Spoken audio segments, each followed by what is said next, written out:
오늘 말씀의 제목은 아름다운 모방과 거룩한 표절입니다. 따라합니다. 아름다운 모방과 거룩한 표절. 서울 광화문에 가면 충무공 이순신의 동상이 있습니다. 이렇게 각 나라 요충지마다 중요한 인물의 동상을 세웁니다. 로마에서도 마찬가지입니다. 제가 로마 이 중심가에서 3주간 정도 머물렀는데 이때 이 구역에서 굉장히 큰 감동받은 이야기를 나누려고 합니다. 콘스탄티누스의 개선문과 콜로세움이 있는 이 로마 제2구역에는 이것만 유명한 것뿐만 아니라 이 로마의 4대 교회라고 있는데 우리가 아는 이 바티칸 큰 성당 말고 나머지 3교회가 더 있는데 그 중에 하나는 요한 라테란 교회와 또 그 옆에 예수님의 성물이 모셔져 있는 예루살렘의 성 십자가 교회가 있습니다. 이게 실제로는 한 1km 정도밖에 떨어져 있지 않아요. 걸어서도 금방 갑니다. 근데 그 중간에 광장이자 공원이 있어요. 여러분 화면에 보이시지만 이 뒤쪽에는 로마정 공화정 시대의 성벽이 그대로 남아 있습니다. 이 광장의 초입에 바로 저 동상이 서 있죠. 잘 보면 화면에 나와 있는데 아시시의 프란체스코입니다. 우리에겐 이 기도로 유명하죠. 주여 저를 평화의 도구로 써주소서. 이 기도문을 하나님께 드린 사람입니다. 제가 조금 의아했습니다. 왜냐하면 로마에 가보면 실은 우리 개신교한테는 좀 의아한데 예수님의 동상이 없고요. 실은 성모 마리의 동상과 그 다음에 베드로와 바울의 동상이 굉장히 곳곳에 많이 서 있습니다. 중요한 교회마다 베드로와 바울의 동상이 많이 있어요. 근데 사람들이 제일 많이 오가는 이곳에 왜 베드로와 바울 동상이 아니고 또 카톨릭의 전통이 많이 있으니까 성모 마리아가 아니라 왜 아시시에서 살았던 이 로마 지역의 사람이 아니고 조금 더 수백 킬로 떨어진 이 아시시의 프란체스코의 동상이 여기에 서 있었을까 의아해할 수밖에 없었어요.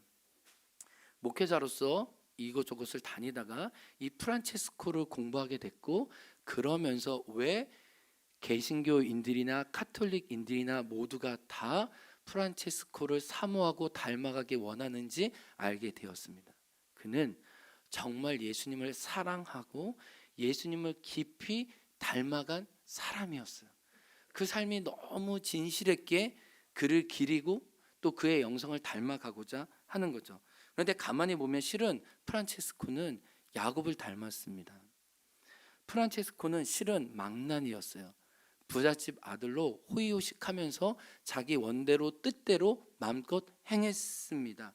부친이 부유한 옷감 장사, 포목상이었습니다. 그래서 청년 시절부터 심한 씀씀이로 자기 과시욕을 가지고 있었어요. 친구들과 어울리기를 좋아했고 파티를 누리면서 쾌락의 길도 서슴지 않았습니다.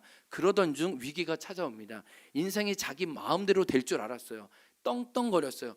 나 이제 힘도 있고 내가 원하는 대로 다 되는데 그렇게 착각했어요. 그러던 중 이 헛바람이 불어서 내가 기사가 돼야겠다라고 생각했습니다. 당시 아시시는 20km 떨어진 이 근접한 거리에 페루지아와 전쟁을 치르고 했는데 이 18살 되던 이 프란체스코가 내가 가서 싸우겠다. 내가 욕망한 기사가 되어서 내가 기세등등하겠다라고 자기 이름을 드러내려고 전쟁에 나갔다가 패배해서 그만 포로로 잡히게 됩니다. 페루지아의 지하 감옥에서 1년간을 고생해요. 포로 생활에서 풀려나서 자기 고향 아시시로 돌아온 프란체스코는 그 이후에 2년간 이를 모를 중병에 빠집니다. 이때부터 실은 삶이 변해요. 제가 말씀드렸죠? 사람의 끝은 하나님의 시작이에요. 경박하던 자신의 삶의 허물을 느낍니다. 또 알 수 없는 불안감이 자기를 압박하는 거예요. 어떻게 내적인 평화를 얻을 수 있는지 이전에 많은 것을 가졌다고 해서 그게 자기의 안정인지 알았는데 그게 자기의 안정이 아닌 것을 이런 모든 인생의 시련을 통해 알게 돼요. 그러던 어느 날 길가에 앉아있는 한센병 환자를 보게 돼요. 근데 그 순간 어떤 내적인 마음이 일어나게 되면 저 한센병자를 꼭 안아주고 싶다라는 마음이 듭니다. 한센병자는 예수님 당시에도 그렇지만 어느 누구도 안으려고 하지 않는 사람이에요. 근데 내적인 열망이 일어나서 그를 꼭 안아주게 돼요. 한센병자를. 그가 그 한센병자를 껴안았을 때 전에 한 번도 느껴보지 못한 평안과 행복이 그에게 밀려왔습니다. 그 이후 프란체스코는 거룩한 순종으로 예수님을 따라갔어요. 그래서요, 죽기 2년 전에 1224년 라베르나 산에서 하나님과 기도하다가 그 예수님의 거룩한 상처를 자기 몸에 그대로 흔적으로 입게 됩니다. 한번 띄워주시겠어요? 예수님이 십자가에서 두 손에 못자국에 상처가 났죠. 그리고 두 발에도 못을 박혔으니까 상처가 있었죠. 그리고 가슴에 창을 찔리셨잖아요. 이게 예수님의 거룩한 오상이거든요. 이 예수님의 오상의 흔적을 프란체스코가 자기 몸에 그대로 갖게 돼요. 이 몸의 상처를 갖고 있었기 때문에 그는 죽을 때까지 자기의 육신의 약함을 짊어지면서 예수님을 끝까지 닮아갔어요. 그가 하나님의 품에 안겼을 때 사람들은 수십 년 망나니 프란체스코라고 어떤 누구도 부르지 않았습니다. 그를 이렇게 불렀죠. 성 프란체스코. 로마의 사람들이 그 영성을 기억하는 거죠. 예수님을 진실하게 끝까지 따라갔다. 그 사람의 걸음걸이를 배우고 싶은 거예요. 야곱도 이와 같아요. 야곱은 사기꾼이고 거짓말장이입니다. 그러나 하나님께 사로잡힌 야곱은 신의 성품에 참여해요. 하나님의 형상이 야곱 안에 발현됩니다. 무엇보다 야곱은 탁월한 반응으로 하나님을 기쁘시게 하고 있어요. 그래서 오늘 우리가 읽은 15절부터 22절은 하나님이 기뻐하는 야곱의 반응이에요. 하나님이 찾아오셔서 야곱에게 말씀하실 때 그 말씀을 자기의 온 전제로 받아내는 그 야곱의 한 응답을 하나님 너무 기뻐하셨어요. 그 응답이 세 가지인데 감탄과 이름 부여를 했고요. 두 번째는 제단을 쌓고 봉헌을 했고 마지막으로는 서원을 했다는 거예요. 영혼 속의 기억으로 새기기 위해서 자기 쪽에서 자기가 할 수 있는 모든 것을 다 해드렸는데 우리가 지난주에 감탄하고 이름을 베델이라고 부른 내용을 살펴보았고 오늘은 제단을 쌓는 것과 하나님께 드리는 봉헌과 서원에 대한 이야기를 하려고 합니다. 우리 18절 말씀 다시 한번 읽겠습니다. 시작. 야곱이 아침에 일찍 일어나 베개로 삼았던 돌을 가져다가 기둥으로 세우고 그 위에 기름을 붓고. 자, 여기에 베개라는 말과 돌이라는 말에 집중해 보겠습니다. 하나님을 만나면 차가운 것이 뜨거운 것으로 변합니다. 딱딱했던 것이 부드럽게 변해요. 가치 없는 것이 의미를 지니게 됩니다. 그것이 바로 돌베개입니다. 야곱은 돌을 베고 잤습니다. 돌베개는 야곱의 차가운 마음, 딱딱한 마음, 교만한 마음의 상징이었어요. 그 이야기를 나누었죠. 그런데 하나님을 만나니 누웠던 눈이 어떻게 됩니까? 기둥으로 세워집니다. 야곱은 제단을 쌓아 하나님을 예배하고 있어요.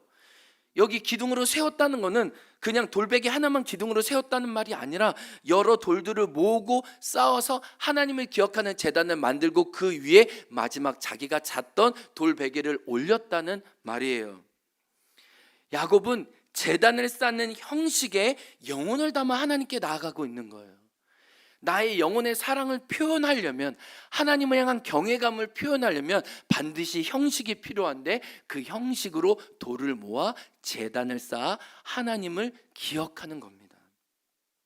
제가 이 과정을 묵상하다가 큰 감동이 있었어요. 이게 뭐냐면 모태교인의 위대함이에요. 우리는 실은 이것도 못해 저것도 못해 그래서 못해 그래서 모태교인을 모태교인으로 부릅니다. 그렇죠? 그런데 모태교인이요, 저력이 있기 때문에 한번 불 붙으면요 장작이 활활 타오를 수 있다는 걸 야곱을 통해 알게 돼요. 이런 질문할 수 있어요. 야곱은 제단을 쌓아 하나님의 예배하는 걸 누구에게 배웠지? 어떻게 배웠지? 그 전까지 야곱의 삶은 사기꾼이거든요. 어떻게든 도둑질해서 자기 것으로 취해오려고 하는 사람이지 그가 하나님을 온전히 예배했다 이런 표현이 없어요. 그렇다면 그가 제단을 쌓아 하나님께 나아가는 예배의 형식과 가치와 정신을 누구에게 배웠냐는 거예요. 우리 본문에 우리 창세기 28장 13절 말씀 한번 읽겠습니다. 시작. 또 본즉 여호와께서 그 위에 서서 이르시되 나는 여호와니 너의 조부. 누구의 하나님이요? 아브라함의 하나님이래요. 야곱에게 하나님은 아브라함을 언급하고 계시는 거예요.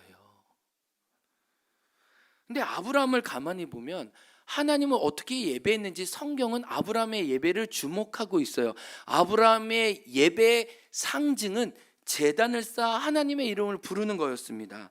우리 12장 7절과 8절 말씀 읽어보겠습니다. 시작. 여호와께서 아브라함에게 나타나 이르시되 내가 이 땅을 내 자손에게 주리라 하신지라. 자기에게 나타나신 여호와께 그가 그 곳에서 제단을 쌓고 자 읽어보겠습니다. 거기서 베델 동쪽 산으로 옮겨 장막을 치니 서쪽은 베델이요 동쪽은 아이라. 그가 그곳에서 여호와께 제단을 쌓고 여호와의 이름을 부르더니. 여러분, 아브라함도요 베델 근방에서 제단을 쌓았대요. 지금 야곱이 머무르고 있는 그 근방에 아브라함이 수십 년 전에 먼저 그 땅에 있었대요. 그곳에서 자기를 나타나신 하나님을 기억하고 하나님께 응답해 드리고자 제단을 쌓아 하나님의 이름을 불렀는데, 수십 년 후에 야곱이 하나님을 만나자 누구를 떠올린 거예요? 나의 영적인 아비이자 믿음의 큰 선배인 할아버지 아브라함을 기억하고 그도 자기의 베델에서 제단을 쌓아 하나님을 예배하고 있는 것입니다. 아브라함의 예배가 야곱에게 흘러갔다는 것을 알 수 있어요. 신앙은 이렇게 아름다운 모방을 통해 전수되는 거예요. 하나님을 만나면 내가 어떻게 하나님께 나아가지라고 할 때 내가 어떻게 하나님을 배웠지? 어떻게 믿음의 선배는 하나님을 따라갔지? 그것들을 초점으로 나에게 가져와서 나도 그대로 하나님께 나아간다는 은혜의 선순환이 오늘 본문에 나옵니다. 실은 여기 있는 저와 여러분 모두 실은 우리 신앙의 선배들의 아름다운 전통을 모방해서 내 것으로 가져와서 예배하고 있어요. 지금 우리가 실은 우리 교회 성도님들 몸이 말짱하지 않을까요? 저도 조금 어제 무리에서 뛰었더니 막 어제 실은 늦게 잤잖아요. 오늘 또 설교 준비하고 또 오늘 다 해야 되니까 근데 막 다리가 쑤셔가지고, 그래서 야 이거 함부로 뛰는 거 아니구나, 뭐 다이처럼 춤을 추면서 이러다 몸 다 아작 나가겠구나, 이제 이런 생각이 들었어요. 근데 우리가 왜 12시간, 우리 24시간에서 지금 12시간으로 줄었잖아요. 어제 청년부가 밤 11시 넘어서까지 연습했거든요. 이렇게 이따 보세요, 다 은혜로울 거예요 했는데 말할 수는 없어요. 하여튼 근데 우리 은서가 그러더라고요. 목사님 12시간 좀 짧은 것 같아요. 24시간 이렇게 밤을 새우는 그 영성을 이렇게 누리지 못한 게 좀 아쉽습니다. 은서야, 어른은 안 돼. 너는 돼도 어른은 안 돼 이제. 근데 우리가 이렇게 24시간 12시간 집중적으로 하나님 예배하고 찾는 게요, 우리 자녀들에게도 그대로 물려져요. 부모가 좀 무모하고 좀 단순하게 하나님 예배하는 것 같지만 그들도 하나님을 찾을 때 하나님의 얼굴을 어떻게 구할까 할 때 나도 좀 집중해서 더 길게 하나님께 나아가야지, 이런 마음이 들어요. 우리 세션으로 우리 청소년부 애들 요즘 악기 이렇게 해가지고 청소년부 예배뿐만 아니라 어른 예배도 섬기고 있거든요. 근데 제가 오늘 이제 청소년 팀들이 오후 예배 때 우리 예배를 인도해 줄 텐데, 제가 청소년들 통해 뭐를 느끼냐면 저들도 우리의 예배의 영성을 닮아가고 있구나. 우리가 기도하는 내용의 고백을 저들도 듣고 기도하고 있구나. 그렇게 배우고 있구나. 그런 걸 너무 느낍니다. 아름다운 모방이 우리 다음 세대 안에 일어나고 있는 게 감사해요. 저는 특별히 한국 교회 기도의 유산을 받았습니다. 여기 우리 어르신들, 특별히 육지에서 신앙생활 하셨던 분들은 1990년대 초 한국 교회 기도의 열기가 아주 강력했을 때였습니다. 북한산의 한 자락, 국민대 뒷산을 삼각산이라고 했는데 이 삼각산에 정말 수많은 성도들이 모여 기도했습니다. 그 당시에는 금요 철야라고 했어요. 진짜 철야였어요. 근데 금요 철야를 각 교회에서 한 게 아니라 삼각산에 모여서 했습니다. 삼각산에 올라가면, 금요일날 올라가면 여기에는 사람이 없겠지, 그렇게 구석을 찾아가도 거기에 어떤 교회나 어떤 기도하는 사람들이 있었어요. 야, 여기까지 찾아와서 기도하나? 라는 생각을 들었어요. 정말 불야성을 이루었어요. 제가 어린 나이지만 어떤 생각을 했냐면, 야, 여긴 동대문 시장 같네. 우와, 이건 나무 반 사람 반이네. 아, 진짜로 너무나 깜짝 놀랐어요. 이미 주차할 데가 없었고요. 다 버스를 타면 다 삼각산에서 내렸어요. 다 국민대 거기 평창동에서 내려서 다 올라갔어요. 겨울에도 기도가 멈춰지지 않았어요. 영하 10도 이하로 떨어져도요, 그래도 굳이 갔어요. 와, 지금 생각하면요, 너무 무모해요. 지금 이렇게 간다면 경찰에 신고할지 몰라요. 진짜 그 당시에는 옷을 4개 5개 껴입고 정말 그렇게 갔어요. 근데 너무 추우니까 여러분, 산기도 가려면 어떻게 하는지 아세요? 비닐 뒤집어 쓰는 거 아세요? 네, 비닐이 뒤집었어요. 왜냐하면 온기가 너무 심해가지고 비닐이 뒤집어 씁니다. 그리고 교회가 모여서 찬양할 때도 이 추위를 찬양이 이길 수 있는 게 아니에요. 그러면은 저희 교회도 한 20명 30명 갔는데, 그러면 텐트를 미리 선발대가 가서 칩니다. 그 추운 겨울에 그 비닐 안에 들어가서 이렇게 찬양하고, 나머지 한두 시간은 이제 각기 바위 하나 나무 붙들고 기도하는 거예요. 그러면 그때는 이제 온몸으로 참는 거예요. 제가 그때 젊어서 그냥 객기로 기도했지, 지금은 기도 못할 것 같습니다. 입이 돌아갈 것 같아요. 이렇게 기도하다가는. 근데 그렇게 10대 때 기도하던 그 기도의 흔적이 저에게 물려 있었어요. 근데 무슨 일인지 제가 하나님께 기도하고 싶었어요. 무슨 기도 제목인지 기억은 안 나는데 기도의 장소만 기억나는데, 제가 여러분 아시겠지만 목사 아들로 교회와 사택이 베니어 합판으로, 그냥 너무 얇은 베니어 합판으로 나눠져 있었다고 말씀드렸잖아요. 그러니까 제가 기도하고 싶으면 사택에서 교회 나오는데 3초면 돼요. 문 여는데 1초, 중간 문 여는데 1초, 교회 나와서 엎드리는데 3초면 되거든요. 그럼 제가 기도 제목이 있었으니까 그냥 그 사택 나와서 그냥 교회에서 기도하면 되는데, 제가 그 산기도 배운 게 너무 어린 흔적에 남겨 있으니까 제가 어머니한테, 나 산기도 가야 된다고. 엄마, 여기서 기도해. 여기서 기도해. 아빠도 여기서 기도하는데 너 여기서 기도해. 아야야, 엄마 약해. 산에 가야 돼. 그래서 저녁에 혼자, 제가 응암동에 살았거든요. 그래서 혼자 그 교통비 아끼려고 1시간 동안 그 기아도 없는 자전거 몰아가지고 혼자 삼각산 가서 기도하고 1시간 기도하고 내려온 거예요. 그렇게 왕복 3시간을 기도하고 내려온 거예요. 근데 산에서 별로 기도도 못해서 추워가지고, 또 금요일 아니고 평일날 혼자 가니까 또 무섭더라고. 기도하는 소리는 나긴 하는데 이게 함께 기도했던 사람 없고 혼자 이렇게 10대가 기도하려니까, 주님 좀 무섭네요. 이렇게 무슨 기도했는지는 하나도 기억이 안 나는데, 그냥 어른들이 저에게 가르쳐줬던, 산에서 나무 잡고 기도했던 그 기도의 흔적과 영성이 저에게 남아 있는 거예요. 우리가 기억해야 하는 것이 있어요. 내가 하나님께 나아간 디딤돌이 내 자녀에게 하나님께 나아갈 수 있는 아주 중요한 기반이 된다는 거예요. 아브라함이 제단을 쌓아 하나님을 예배했던 것을 야곱도 하나님을 마주하면서 떠올리게 됐다는 거예요. 여기 부모님들 기억하세요. 여러분이 주의를 지키는 모습, 또 하나님께 거룩한 것을 드리는 모습들, 이런 것들이요, 다 아름다운 모방으로 여러분의 자녀에게 흘러간다는 것을 기억해야 돼요. 그래서 자녀 교육은 2가지가 있는데요, 하나는 명확하게 가르치는 것과 하나는 물들임이 있어요. 물들임이. 그러니까 부모에게 영향을 안 받는 것 같지만 부모가 계속 하나님 앞에 그런 삶을 살아 드릴 때 자연스럽게 내 것으로 물들여지는 거예요. 야곱이 그랬어요. 평소에 하나님을 의식하지 못했어요. 하나님이 살아계시나? 하나님의 축복마저 인간적인 사기로 가져오려고 하는 사람이 하나님께 대여 깨어있자 무엇의 영성을 빌려옵니까? 아브라함의 영성을 닮아 하나님을 따라가는 거예요. 믿음의 1세대에게도 마찬가지입니다. 저에게 믿음의 1세대들 너무너무 소중하잖아요. 그들에게 실은 저와 여러분이 영적 아비와 어미예요. 특별히 우리 청소년들 되면 그 부모가 교회 자녀를 다니는 아이들과 그렇지 않은 아이들 사이에서 내가 차별을 당한다고 느낄 수가 있어요. 여러분, 우리가 그 부분을 섬세하게 조심해야 돼요. 더 한 번 더 따뜻한 손길과 품어주면서 그들에게 곁을 내어줘야 돼요. 그러면서 우리가 그들 위해 기도하고 축복해 줄 때 그들이 우리의 하나님을 나의 하나님으로 부를 거예요.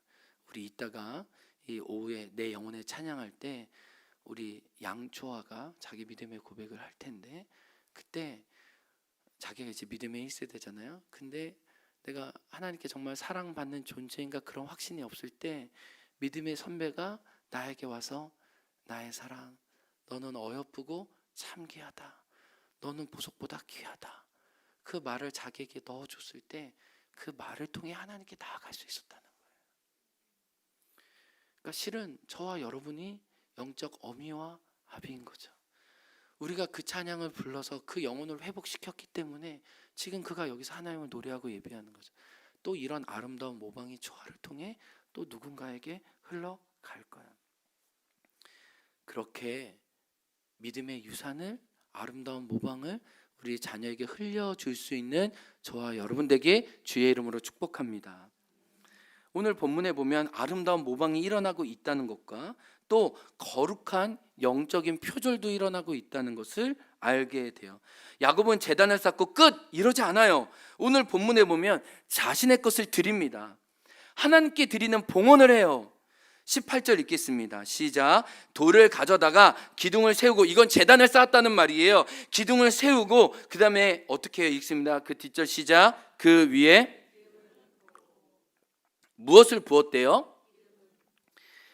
기름을 부었다는 것은요, 소중한 것을 하나님께 깨트렸다는 거예요. 상황을 살펴보면 이렇습니다. 야곱은 형을 피해 야반도주했어요.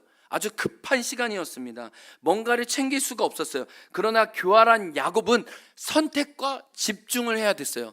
무게가 많이 나가지 않지만 값어치 있는 것을 가져와야 이 여정 중에 살아남을 수 있죠.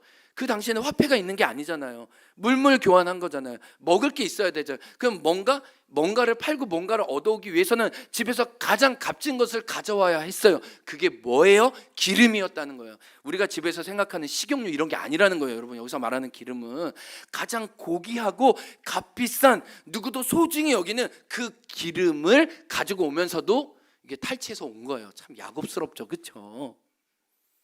근데 그 야곱이 하나님께 제단을 쌓고 난 다음에 자기의 생명과 같고 자기를 지켜줄 최후의 보루와 같은 그 기름마저도 하나님께 부어드리고 있다는 거예요. 그래요. 예배란 내 최고의 것을 드리는 거예요. 따라합니다. 예배란 최고의 것을 드리는 겁니다. 나에게 중요한 것을 더 소중한 하나님께 드리는 거룩한 낭비예요. 거룩한 낭비를 처음으로 야곱이 하나님께 하는 거예요. 여러분 기억하세요. 예배를 예배되게 하는 것, 하나님도 우리 예배를 받음직하게 만드는 것은 우리가 얼만큼 내 것을 내어드려서 하나님을 경외했는지가 하나님도 그 사랑의 깊이를 아시는 정도라는 걸 기억해야 돼요. 이렇게 내어드리고 난 다음에 오늘 본문의 가장 긴 구절은 야곱의 서원을 다루고 있어요. 여러분 성경에서, 이게 퀴즈입니다. 답은 이미 여러분이 알고 있어요. 성경에서 여러 서원이 나오는데요, 성경에서 나오는 제일 첫 번째 서원은 어디에서 나올까요? 오늘 여기 본문에서 처음으로 나옵니다. 그러니까 서원의 오리지널을 알고 싶으면 오늘 본문을 알게 돼요. 우리가 서원하면 많은 오해와 어려움이 있잖아요. 근데 서원도 하나님의 은혜에 대한 반응이에요. 막 안 지키면 막 내가 죽고 막 뼈가 부러지고 이런 거 아니에요. 하나님께 너무 감사해서 자발적으로 서원을 드리고 있는 이 서원의 오리지널 정신이 오늘 본문에 있는 거예요. 하나님이 해주신 약속이 너무 귀해서 미래에 되어질 일을 하나님과 약속을 합니다. 22절 말씀 읽어볼까요? 시작. 내가 기둥으로 세운 이 돌이 하나님의 집이 될 것이요 하나님께서 내게 주신 모든 것에서 10분의 1을 내가 반드시 드리겠나이다 하였더라. 이미 가장 귀한 기름을 바쳤거든요. 이제 자기는 빈털터리에 하나님이 먹여주시고 좋은 만남을 주시지 않으면 삼촌 라반의 집까지 갈 수가 없어요. 그런데도 하나님의 약속대로 주님 저를 이곳에 다시 돌아오게 하신다면 그때는 하나님이 주신 모든 것에서 제가 다시 11조를 드리겠습니다라고 고백하고 있는 거예요.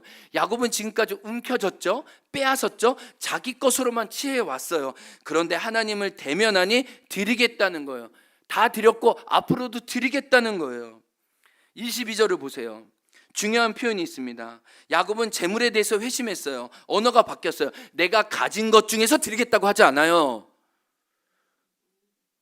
얼마나 놀라운 관점의 변화입니까? 우리 길윤선 권사님, 나이가 80이 넘었지만 눈은 노쇠하지 않아서 말씀을 보면서 내게 주신 것 중에서라고 크게 얘기하기 시작했습니다. 내 것에서 드리겠다는 게 아니에요. 하나님이 나에게 허락하신 것을 내가 하나님께 감사함으로 다시 드리겠다는 거예요. 여러분 오해하지 마세요. 창세기에 보면 아브라함이 하나님께 11조를 드릴 때도, 야곱이 하나님께 11을 드릴 때도 실은 다 감사함으로 자기 것을 자원해서 드린 거예요. 11조는 억지로나 막 우겨 싸서 이렇게 드리는 게 아니에요. 감사해서 하나님의 것을 하나님께 드리는 게 원래 성경의 오리지널 정신이에요. 야곱이 그걸 하나님께 드리고 있다는 거예요. 근데 여기서 또 무엇을 알 수 있냐면 이건 표절이에요. 표절. 거룩한 표절이에요. 아름다운 표절이에요. 하나님 기뻐하시는 표절이에요. 이전에는 야곱이 아브라함 할아버지가 하나님께 11조 드린 거 알고 있었거든요. 그걸 아깝다고 생각했어요. 그래서 어떻게든 소위 삥땅 져야지 이런 생각 가졌던 사람이에요. 그런데 자기 기름을 다 붓고 난 다음에도 하나님을 사랑하니까 아브라함에게 배운 것을 또 하나님께 고백해 드리고 있어요. 우리 창세기 14장 20절 말씀 읽어보겠습니다. 시작. 너희 대적을 내 손에 붙이신 지극히 높으신 하나님을 찬송할지어다 하매 아브라함이 그 얻은 것에서요 어떻게 했대요? 멜기세덱에게 주었더라.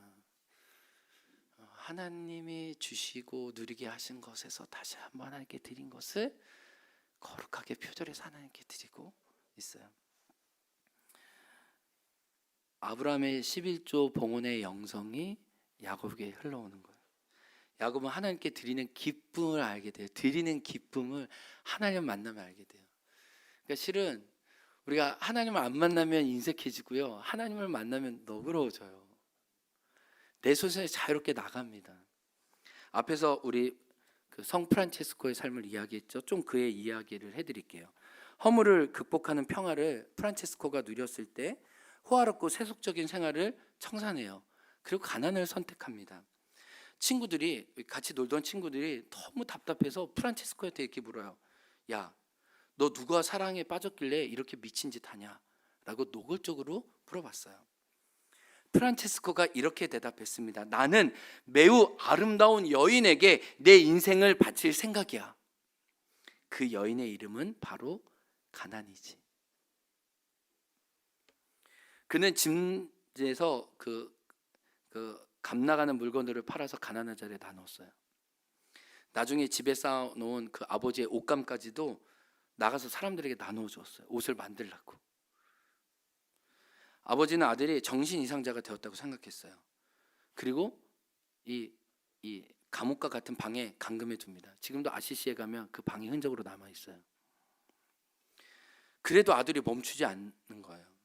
그러자 끝내 아버지가요 아들을 법정에 고소를 해요. 1206년 집에서 가져간 재산을 모두 반환하라는 아버지의 법정 요구가 있었어요. 그때 프란체스코가 어떻게 했는지 아세요? 아버지 앞에서, 법정 앞에서 자기의 겉옷을 벗어서 아버지께 드렸어요. 그리고 자기의 마지막 자기를 가려주었던 속옷마저도 다 아버지께 드리고 알몸으로 그 법정을 나왔어요. 그리고 모든 사람 앞에서 내가 아버지의 재산을 물려받을 수 있는 모든 권한을 지금 내려놓습니다 라고 했어요. 그리고 법정에서 나오면서 그가 한 유명한 말이 있습니다. 이제 저의 진정한 아버지는 하늘에 계신 나의 아버지밖에 없습니다. 오해하지 마세요. 프란체스코는 자신을 학대하고자 가난을 선택한 게 아니에요. 하나님께 드리는 기쁨을 알았어요. 근데 하나님께 어떻게 드릴까 생각하다가 마태복음 25장을 한 거죠. 지극히 작은 자에게 한 것이 나에게 한 것이다. 소자에게 물 한 그릇 대접한 것이 나에게 한 것이다. 하나님께 어떻게 드릴 수 있을까 생각하다가 깨어지고 아픈 자들에게 자기 삶을 나누기 시작하면서 그는 정말 하나님을 누리는 예배자가 된 것이에요. 근데 저는 그 지난 1월 이 튀르키 학술 여행을 통해 이 네어드림, 이 봉헌이 실은 우리 삶의 주인이 누구인지 표현한다는 것을 너무나 명확하게 알았어요. 우리 요한계시록에 보면 우리가 이제 오해하게 되는 구절이 짐승의 표 뭐 666 나오고 막 이래가지고 막 이단지냐 이랬는데 이걸로 막 너무 꼬는데 그 당시 성경의 문맥에서 보면 이게 너무나 잘 이해가 됩니다. 이제 김혜건 교수님이 저희 팀들을 모셨을 때 이제 버가라는 지역에 갔습니다. 사도행전 14장 25절에 단 한 줄 한 단어 나오는 곳이에요. 이 지역이 왜 유명하냐면은 마가가 사도 바울과 바나바와 함께 1차 전도행을 했는데 너무 힘들어서 집으로 도망간 곳이 이 버가라는 지역이에요. 그래서 우리가 아침 일행이 이제 일찍 출발해서 이 지역에 내렸는데 막 다들 졸다가 깨면서 이게 어디야 했는데 옆에 사람 이거 마가가 집에 도망갔던 곳이래. 이렇게. 그래서 딱 깨보니까 이 아침 동이 터왔었는데 저기 동 터오는 건데 이 버가라는 지역이요 로마의 유적이 그대로 남아 있어요. 근데 사람은 아무도 안 찾아요. 지금 저기 보는 게요 이 사도 바울이 걸었을 그 길이에요. 사도 바울이 저기서 건너면 이제 타우루스 산맥이라고요 수천 미터 산이 나오는데요. 그래서 그 사도 바울이 내가 산을 건너다가 강의 위험과 여러 강도의 위험과 여러 목숨의 위협을 당했다는 게 저 산을 건너고 내려. 그래서 마가가 저 산 타다가 나 이러다 죽을 것 같다 해가지고 집으로 도망간 거예요. 저희가 바닷가에서 가깝거든요. 여기 로마에 난 길이 그대로 있고요. 전차 경기장이 그대로 남아 있어요. 그리고 지금 이제 해가 이렇게 동터오는 게 보이는데 저기가 시장 아고라예요. 아고라. 저 아고라 중심에 가장 중요한 제단이 있어요. 네, 한번 영상 한번 준비됐나요? 우리 영상 한번 보겠습니다. 지금 이곳은 바울과 바나바가 1차 전도행 때 함께 사역했던 버게라는 지역인데요. 이게 아고라입니다. 우리 장터이죠. 그러니까 상점도 있고 뭐 식육점도 있고 야채도 팔고 여러 가지도 파는 그런 아고라인데 제가 이거 보여드리려고 하는 것은 아고라 안에 이런 제단들이 있었습니다. 그래서 각자 자기가 믿는 신에게 복을 빌면서 우리 좀 잘되게 해주십시오. 그래서 요한계시록에도 보면 이런 길드 조합들이 있어서 길드 조합에 들지 아니하면 많은 믿는 사람들이 핍박과 어려움을 당했던 곳인데 이 길드에서 이제 우상 숭배하고 또 자기네들끼리 어떤 경제적인 동맹을 얻어서 큰 이익을 취했던 곳. 근데 그리스도인들은 이곳에 들지 않았기 때문에 많은 핍박과 어려움을 당했다는 것을 이 버게 지역에 와서 다시 한번 깨닫게 됩니다. 여러분 아고라가 엄청 큰데요. 그 중간에 돌 제단 하나밖에 없어요. 뭘까요? 그 당시 경제 체제는요. 자기가 섬기던 제우스 신이든 무슨 신이든 자기 신에게 예물을 바침으로 상거래가 시작됐습니다. 마치 우리 행원에 행원 포제가 있잖아요. 하나님 좀 마음 아파하시겠죠? 바다의 신에게 빌면서 풍요를 구했던 것처럼 저 상거래 로마 시대에도 똑같았다는 거예요. 어떤 길드와 상인 조합에 들려면 이게 조합이 있는 거예요. 그래서 그 조합이 섬기는 신에게 가서 절을 하고 예물을 드리면서 상거래를 시작했고요. 여기 와서 절하거나 제물을 드리지 않는 사람에게는 그 표를 받지 않는 사람에게는 그 상인 그 유통을 할 수 있는 모든 권리를 끊어낸 거예요, 실은. 그래서 요한계시를 보면 많은 사람들이 경제적으로 사회적으로 제재를 받은 게 왜요? 이 제단의 제물을 바치지 않고 그들이 하나님께 나와서 자기의 소중한 것을 바치기 시작했다는 거예요. 그러면 그 당시 사람들이 물었겠죠. 너 누구에게 제물을 바쳤어? 그게 그 사람의 주인이었다는 거예요. 여러분 똑같이 우리 삶도 같습니다. 우리네 삶은 누군가에게 드리는 삶이에요. 무엇인가 자신을 쏟는 삶입니다. 그런데 그 대상이 누구냐는 거예요. 내가 드리는 제물이 누구냐에 따라 내가 섬기는 주인과 하나님이 진짜냐 가짜냐가 증명된다는 것입니다. 성도 여러분, 여러분은 여러분의 것을 누구에게 드립니까? 그 드림의 대상이 여러분의 진짜 주인이에요. 그 주인이 하나님 되길 원합니다. 하나님께 드릴 것을 드리십시오. 하나님도 그 자리를 소중히 여기실 거예요. 하나님도 베델의 하나님으로 자기를 규정하시는 것처럼 여러분이 기름을 부어 하나님을 기억한 그곳에서 하나님도 여러분을 만나 주실 것입니다. 말씀을 마칩니다. 야곱이 하나님을 마주하자 야곱이 받았던 영적인 유산들이 살아났어요. 우리가 아름다운 유산을 우리 다음 세대와 우리 가족들에게 계속 물려주기 원합니다. 그리고 우리도 받았던 아름다운 신앙의 유산들을 마음껏 누리기를 원합니다. 야곱이 하나님을 예배했던 방식, 제단을 쌓고 소중한 것을 드려 하나님을 높여드렸던 것처럼 우리도 우리의 가진 것으로 우리의 몸을 거룩한 산제사로 하나님을 예배하는 당신의 아들, 딸 되게 주의 이름으로 축복합니다. 우리 찬양하면서 함께 하나님께 나아갑니다. 완전하신 나의 주, 의의 길로 인도하소서.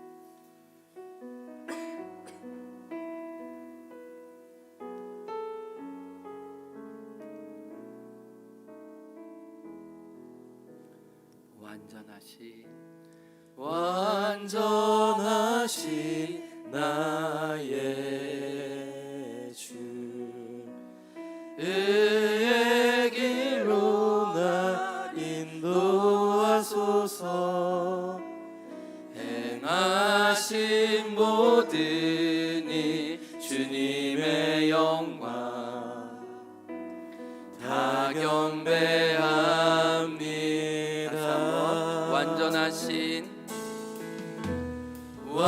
완전하신 나의 주, 의의 길로 날 인도하소서. 행하신 모든 이 주님의 영광 다 경배합니다. 예배합니다. 찬양합니다. 주님만 날 다스리소서. 예배합니다. 할렐루야. 찬양합니다. 주님 홀로 높임 받으소서. 예배합니다.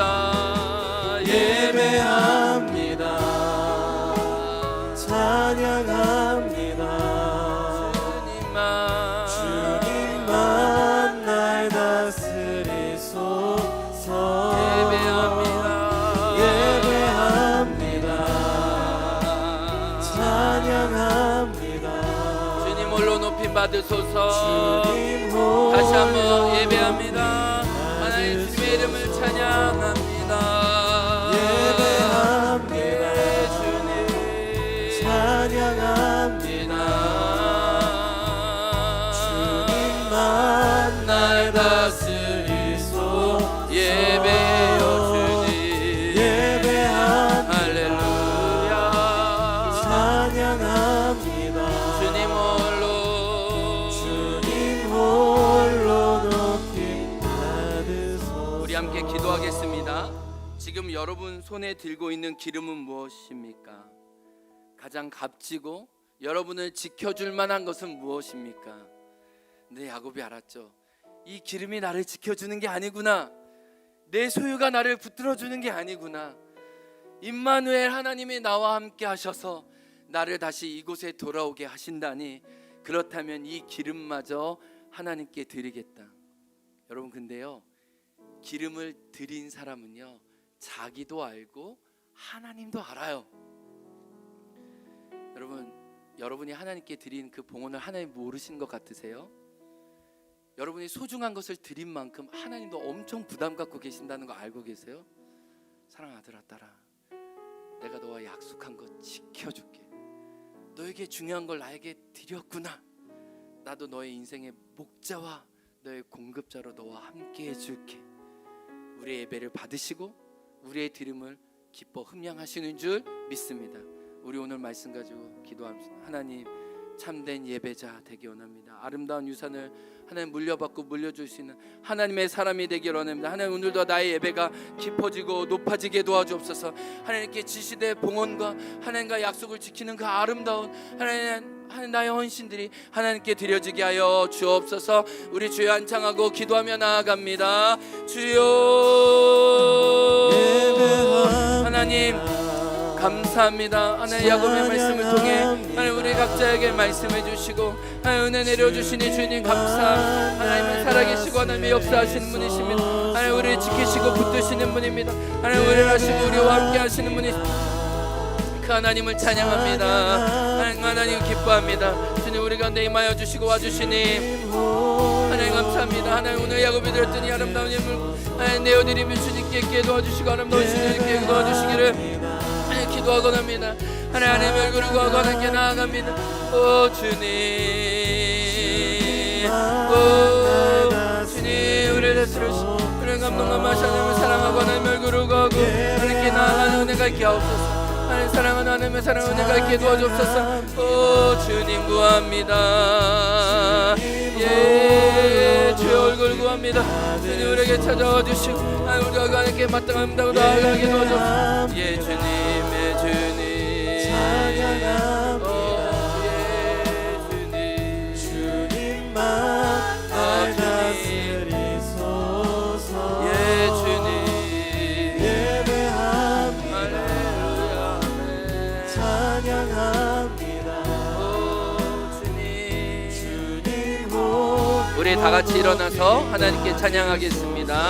완전하신 나의 주 완전하신 나의 주 의의 길로 날 인도하소서. 행하신 모든 일 주님의 영광 다 경배함 예배합니다. 주님을 예배합니다. 찬양합니다. 주님만 날 다스리소서. 아멘. 예배합니다. 예 주님 찬양합니다.